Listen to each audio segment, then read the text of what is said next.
History चालू करायची. Okay, मी ह्याला वरच्या साईडला समजा मी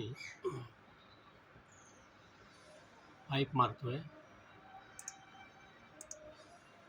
वरच्या साईडला पाईप मारायचं समजा मी 1.2 मारतोय. सॉरी, डायमीटर, सॉरी, एक मिनिट.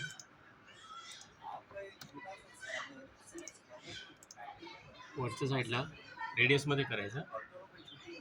अशी डायमीटर होतं म्हणून ते हे झालं, जाडं झालं. हे 1.2 एंटर केलं आहे.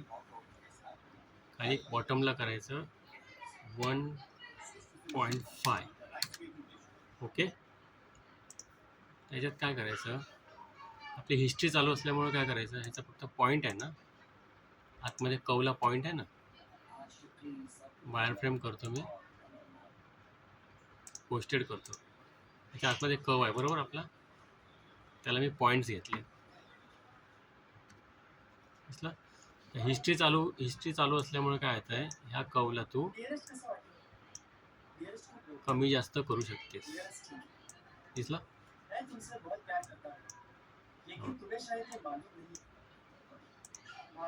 याच्यामध्ये काय होतं, तो पेचत नाही, त्या अँगलमध्ये बरोबर तिथे थिकनेस मेंटेन करतो.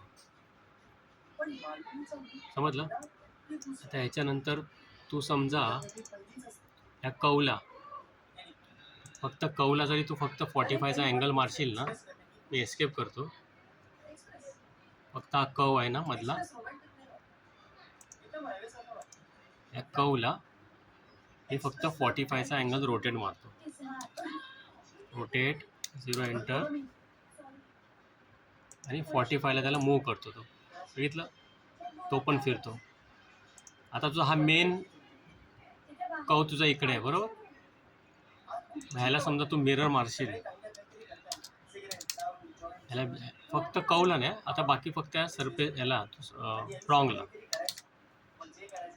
रॉंगला समजा तू आता मिरर केलंस, रोटेट सॉरी नॉर्मल मिरर मारलेस, असलं. आता ह्याच्यातला मेन तुझा हा पीस आहे बरोबर. ह्याच्या खाली तुझा कव आहे इकडे. आता समजा तुला इथे कव आहे, दिसेल तुला ह्याच्यामध्ये.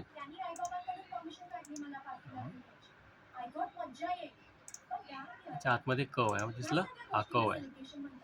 आता ह्या कवला मी फक्त पॉइंट्स घेतले आहेत आणि इथे मी ड्रॅग करतो, मला इथे पॉईंट मला भेटेल. इथे पॉईंट्स आहे बरं, पकडला. तसा फक्त मी ह्याला मी हलवतो नाही बघ, असं मूव करतो ना, शिफ्ट करतो, तसं तो ॲटोमॅटिक सगळे बाकीचे शिफ्ट होतात. ओके. अशा पद्धतीने तुझे सेंटरचा कॉलेट आणि साईड